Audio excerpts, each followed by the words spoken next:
Welcome to Whadda Day, your daily update from camp.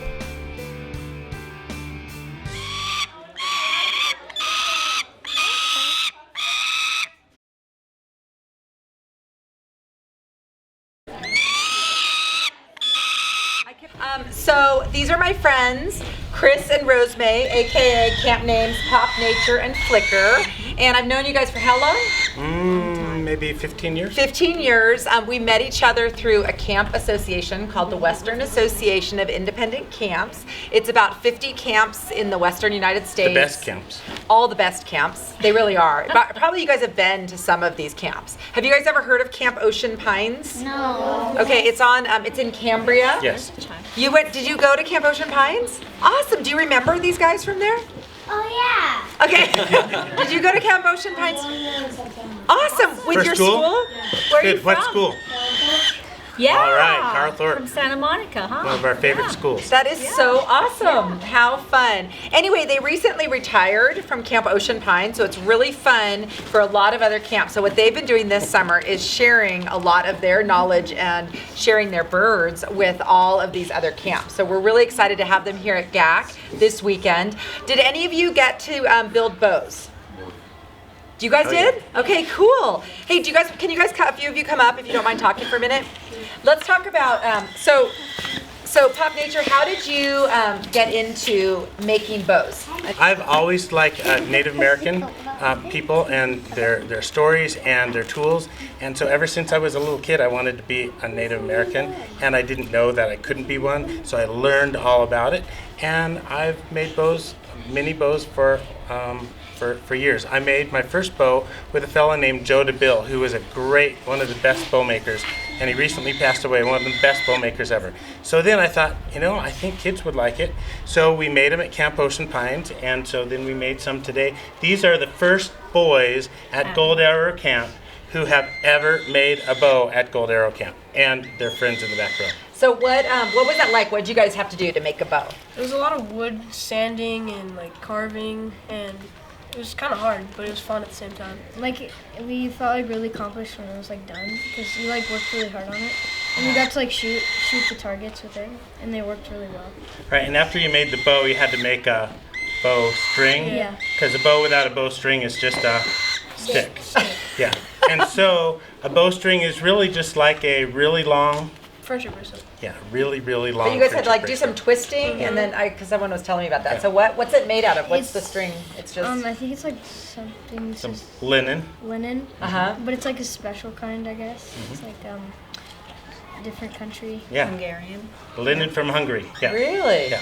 And then you had to twist it, and then you put something on top of it. It's kind of like making a huge friendship bracelet. And then they coat it with Wax, beeswax. Okay. And we stretch it. And then on the tips of your bows, you had special kind of wood. What kind? Really rare wood that his friend, Pop Nature's friend, gave to him. Nice. And then he started putting it on the tips of the bows. from Papua New Guinea. Beautiful. Yeah. There was a And some purple heartwood. purple heartwood, yeah. And Wes used it. It was really cool. Yeah. I thought he dyed it, but no. That's a real That's color the of the color wood. of the wood. That is so cool. Yeah. So you guys think that's a fun new activity for DAC?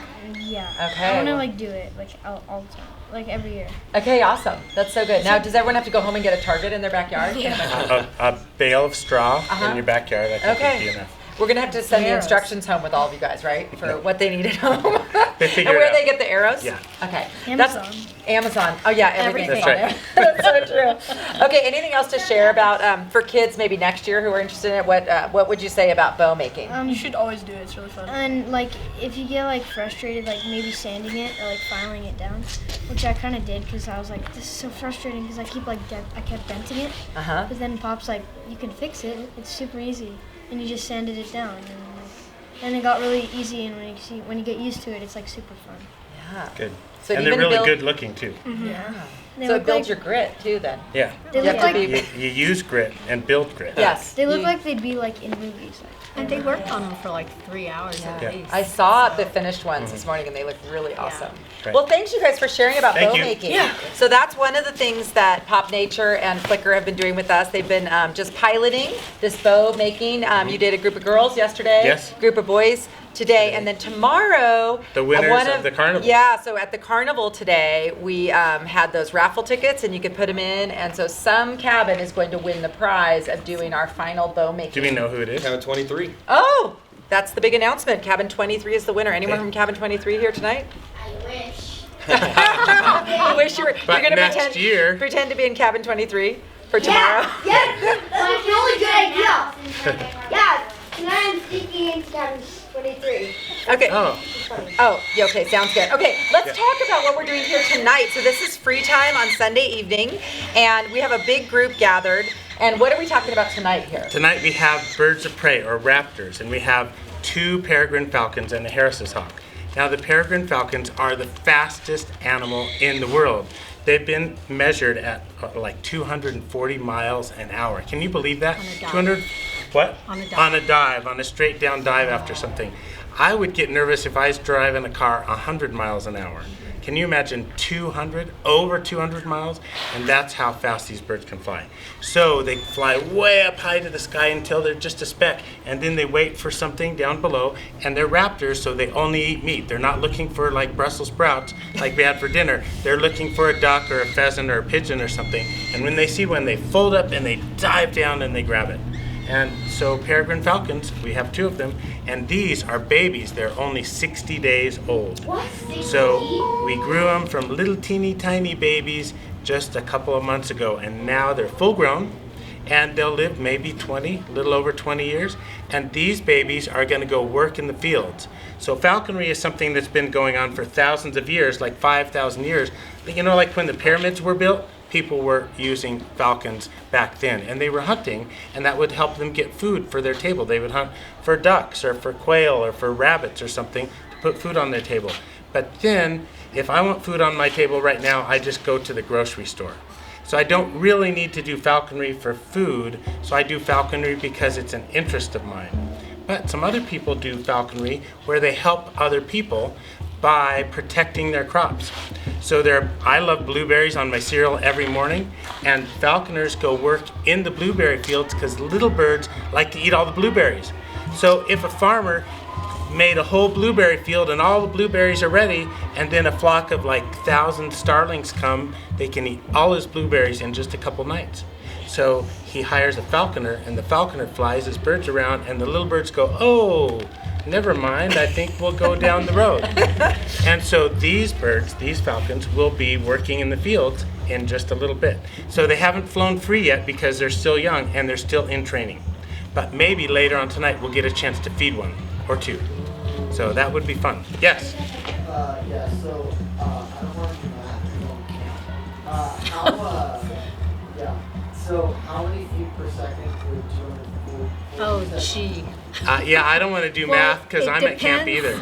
It Wait, also depends how many on feet are in a high mile? they are. Somebody figure this out. 5,280.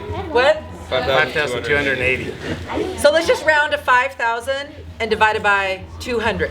Yeah, I know doing that. I just need to. You know, I would like you to figure that out and get back to me later. Okay. What's the next question? Okay. Never mind. Wait, hold on, Okay, go. just a second. So I think we're gonna like wrap up the actual videoing of this. We're not gonna share with everybody at home, our special visitors and the whole show tonight. You're gonna have to come back to GAC next year to see them, right? To see Maybe. the whole show. Maybe But we'll see. let's introduce Pumbaa is behind us. And how's your arm holding up there, Pumbaa? It's holding up well. It's holding up well. I've been noticing people like holding their arms up. So who's this again? This This is Venus, Okay. and her sister is Serena, 2 top athletes in their field. And she's really loud, so we put a hood on her. But now I'm going to take the hood Yes. off, and now and she she's gets saying, to do part of the interview. what she's saying is, have fun. Make friends and grow.